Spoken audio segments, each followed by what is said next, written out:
Hello, buddy. Welcome back to Tin Man's Corner Channel. I'm your host, Jeffrey Tin Man Taylor, and today I'll be reacting to another Mr. Nightmare video for you guys. And this one's 3 terrifying true pit stop horror stories. So, without further ado, I'm going to turn the lights off, move the camera up here for you guys, and let's get this reaction on the road and in the bag. Okay, here we go.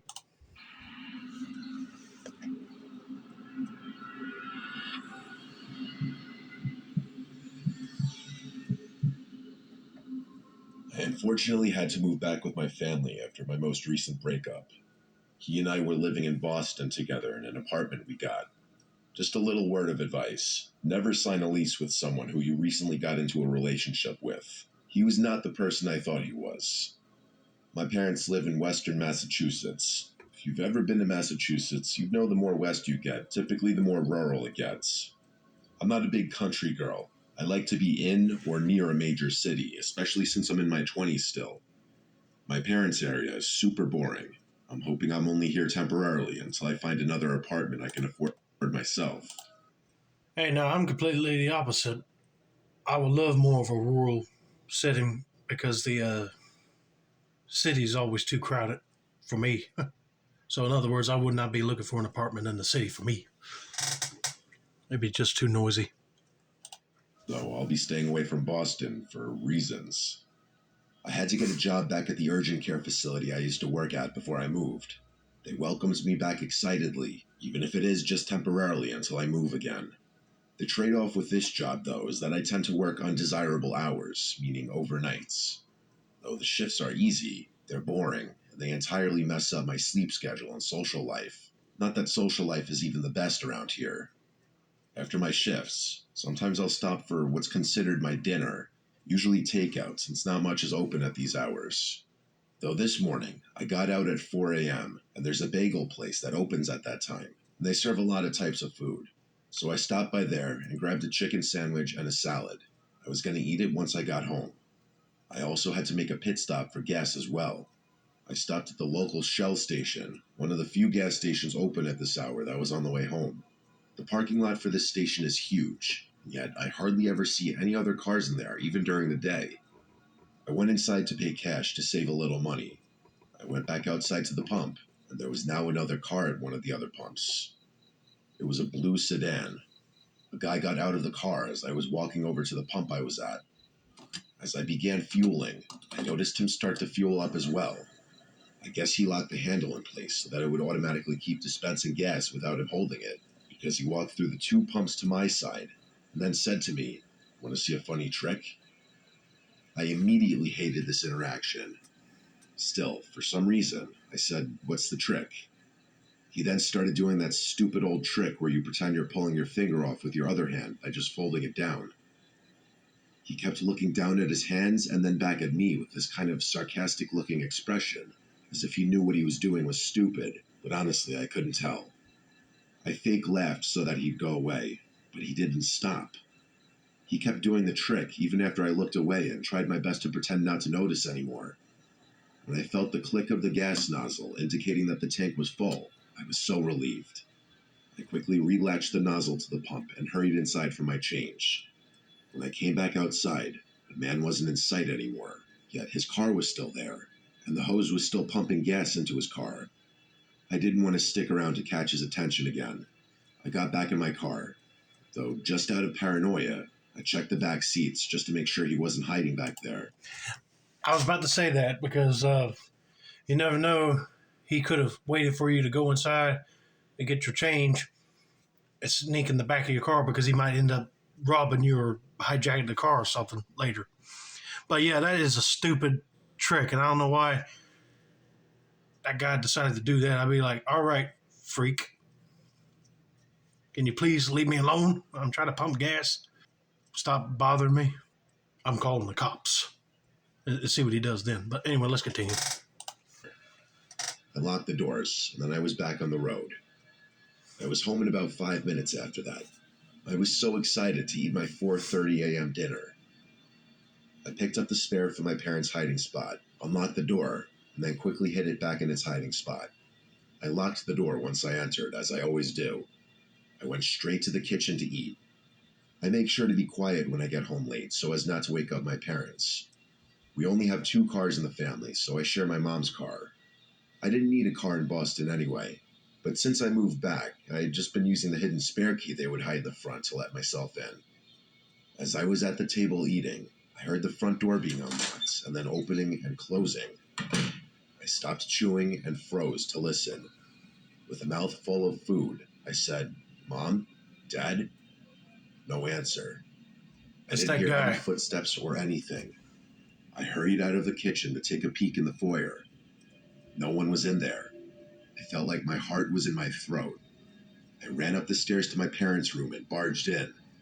I was horrified to see both my parents in bed, and they were both awoken to my very forceful opening of the door. I said very quietly, but in a clear panic, that someone just came inside the house. My dad jumped out of bed and hurried downstairs. I cautiously followed behind him. He turned on all the lights of every room we passed. Then he went out front to check for the spare key, and it was missing. My mom and I were absolutely horrified, yet my mom still found the time to lecture me for not checking my surroundings before re-hiding the key. My dad began searching every room in the house, and we followed. When he was done checking my older brother's room, he left to continue searching and left the lights on in here. I stayed behind in this room and decided to check a couple of the spots that I felt my dad had missed, because I know internally I didn't expect to find anyone.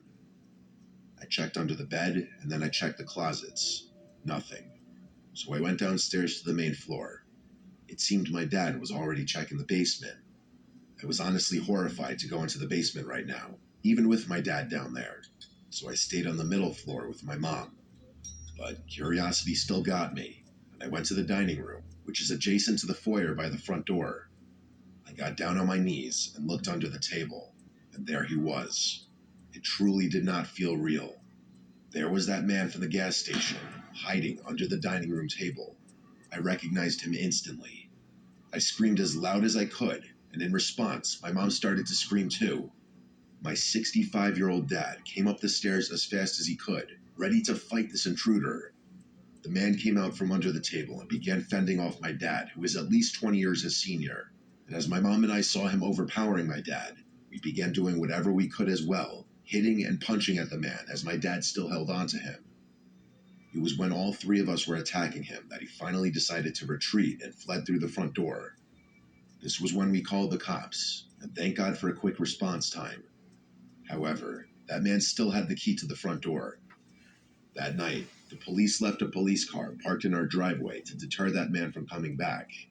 My dad wedged a chair in front of the front door as well and slept in the living room. The next day, he switched out the lock to the front door, and with that, my parents' days of hiding a key outside were over. I do feel guilty for bringing that dangerous man to my parents' house, and it was definitely on me for being careless. But honestly, I think that man followed me with his headlights off, because I didn't see any cars behind me the entire ride home. I'm happy for my and my family's safety, though. However, this just made me want to move out of here even more. Well, at least you owned up to it, but I knew it. I knew it had to be that guy from the gas station that followed you home. And that's the only reason I could come up with is that he turned his lights off just so you wouldn't see him. But yeah, I am mad that he was able to overpower your dad. And when you mentioned that he's 65 years old. But yeah, you should have not left the key back out there. And I'm glad you guys changed the locks because if that guy did not leave the keys there, he's probably planning on coming back to rob you. All right, let's get to story number 2.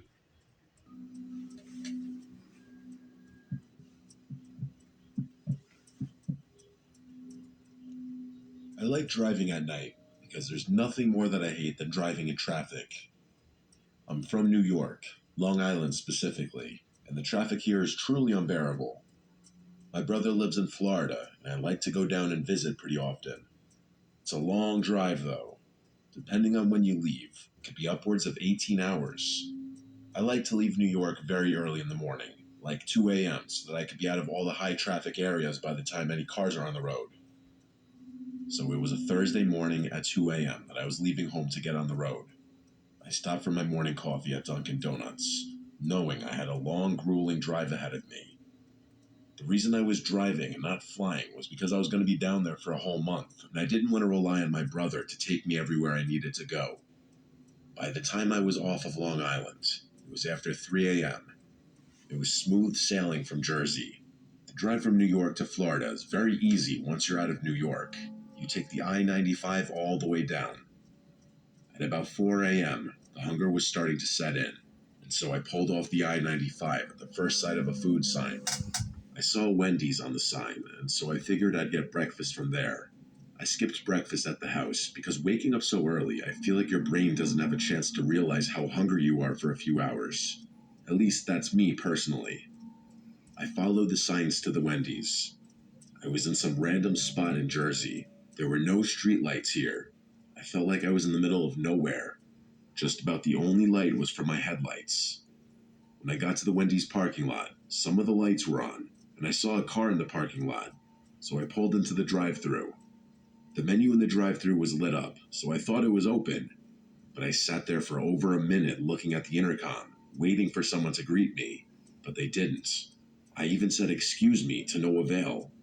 I pulled out my phone and looked up this Wendy's, and wouldn't you know it, it didn't open until 6 a.m. And then, suddenly, 3 knocks at my window almost sent me out of my seat. I turned to my right, and there was a man outside my window, smiling. He motioned for me to lower the window. I didn't really feel comfortable doing that, so I just cracked it open just enough to hear him. He said the place isn't open, and I said, yeah, I actually just found that out.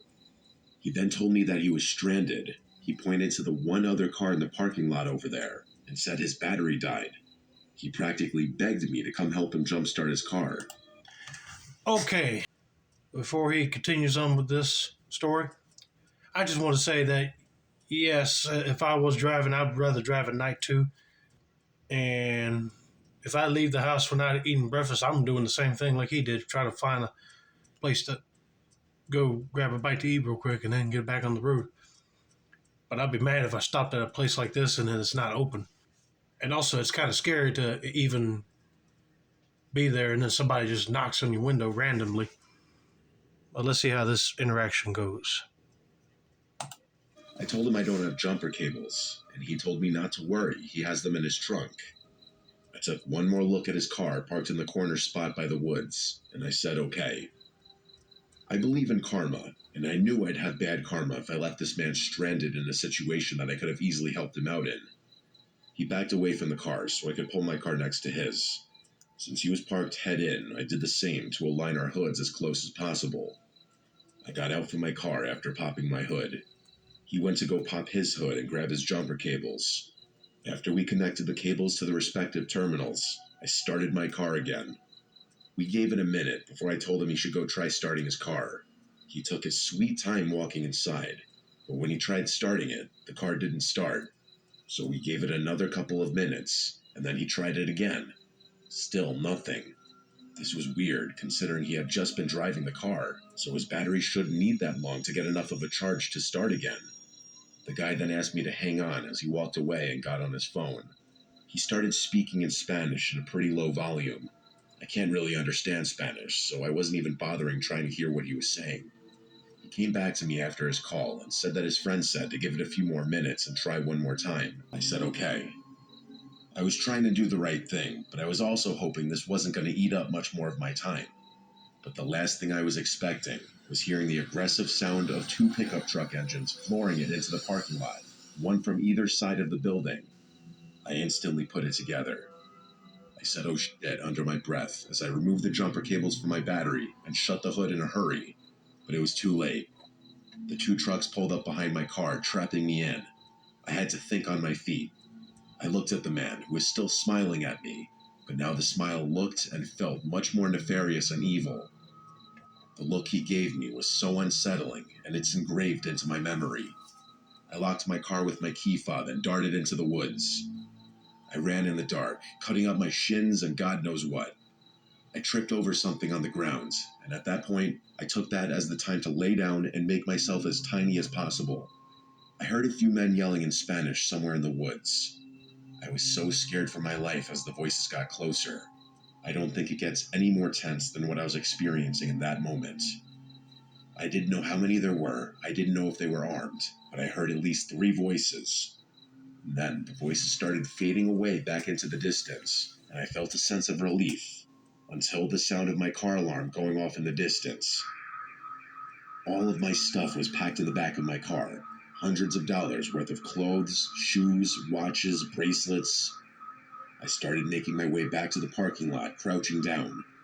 By the time I got close enough to look into the lot, I could see it was just my car there. All 3 other vehicles were gone. I ran out to my car, and it was anyone's worst nightmare. My rear window was shattered, and all of my stuff was gone. Basically 80% of my entire wardrobe, just stolen. My suitcase in the trunk, and all the bags in the back seats. Everything. I actually started to shed tears out of pure stress.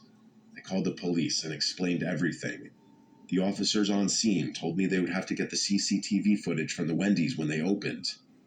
After taking all of my info, I was told I didn't need to stay in town and they would be in touch. I was about 2 hours from home. I turned around and drove home. It was the most stressful, depressing, and defeated drive of my life. To make matters worse, I was contacted by the police department in Jersey, and they told me the vehicle in the Wendy's lot had a fake license plate, and the 2 pickup trucks didn't have plates. He told me they were still going to do what they can, but I knew that was just him trying to give me a sense of hope. My stuff was never found. Those bastards got away with it. Like I said, I believe in karma, and I hope those pieces of filth got what was coming to them. I agree. After he said that he heard the car alarm going off, I figured they must have smashed into one of the windows to get his stuff out of it after he locked it. And they got out of there so quick because the alarm might have drawn some people in.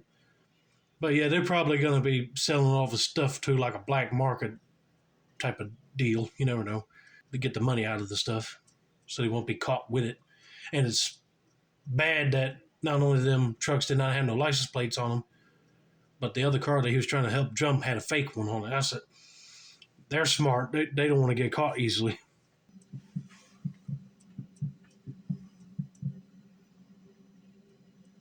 We've all taken a long car trip, haven't we?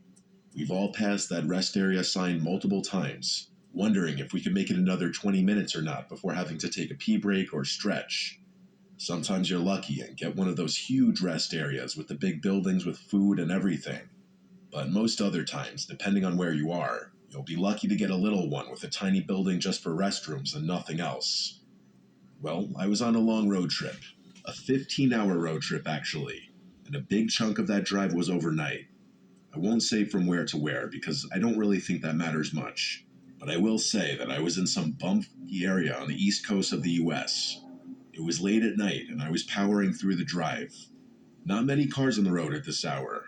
In fact, it was a pretty rare scene to see another car on the road this late. He ain't lying. I'd rather go to them rest areas that's big and got like, the bigger size bathrooms and a snack room because I hate going to those restrooms that are just, tiny buildings with a few stalls and urinals.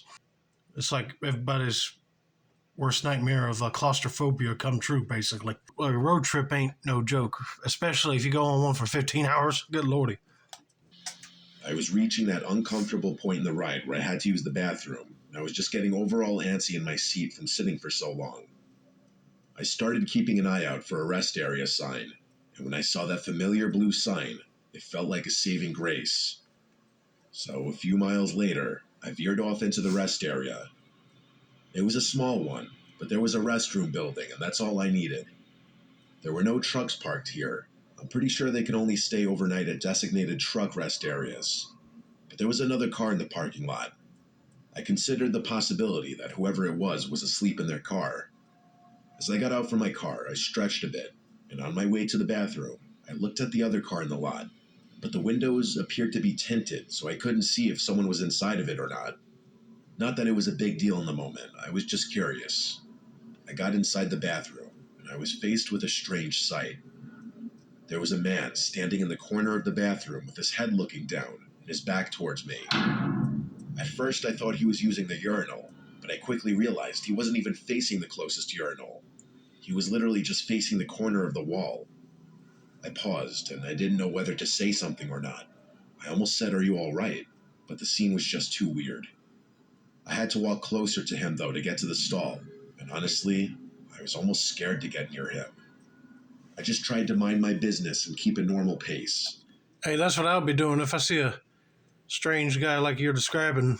I ain't gonna make contact with him unless he says something to me. Yeah, that's a scary sight right there if he ain't even using the bathroom. I walked into the stall and closed the door. Honestly, though, I couldn't go to the bathroom with someone else in the room. I'm one of those people. It was just too dead silent in there. It was weird.